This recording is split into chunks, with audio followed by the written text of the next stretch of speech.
Her Majesty, 95, spent Wednesday night in hospital, her first overnight hospital stay in 8 years, after cancelling official duties. This included cancelling a planned trip to Northern Ireland on doctor's orders. Royal family doctors sent the Queen to be seen by specialists in London, with her medical team reportedly acting out of caution to have her admitted to King Edward VII Hospital in Marylebone before she was discharged the following day. Buckingham Palace insisted Her Majesty was in good spirits, following preliminary investigations during her hospital visit. Over the past 3 weeks, she has taken on an impressive 14 engagements, but whilst often using a walking stick. Last week, she used it at Westminster Abbey and Cardiff, but it was nowhere to be seen at Tuesday's Global Investment Summit at Windsor Castle.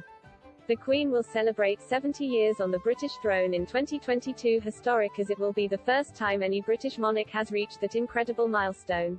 But royal biographer Hugo Vickers has urged caution, telling Good Morning Britain, "If you look at the programme she's done, it would have exhausted almost any of us in the last few days, given that next year she's got a very big year, the Platinum Jubilee, to mark 70 years on the throne. The palace, do need to be careful, I think, so let's hope she is getting some rest."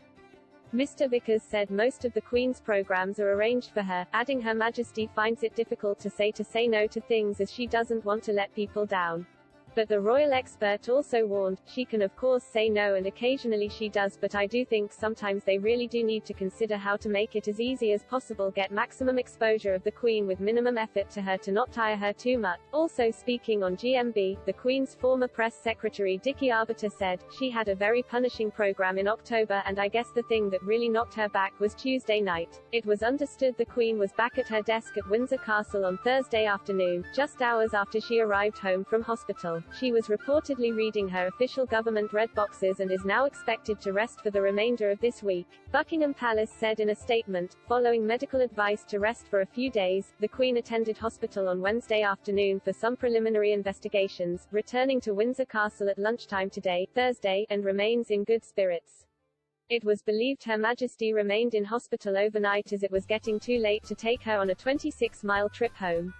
There remain hopes she can still attend the COP26 Climate Change Summit with world leaders in Glasgow, which begins on November 1st. The government's Care Minister Gillian Keegan said, "We were all concerned to hear but absolutely delighted she seems to be on the mend. Shush is an absolutely phenomenal, remarkable woman and I don't think we'll see anything like her again."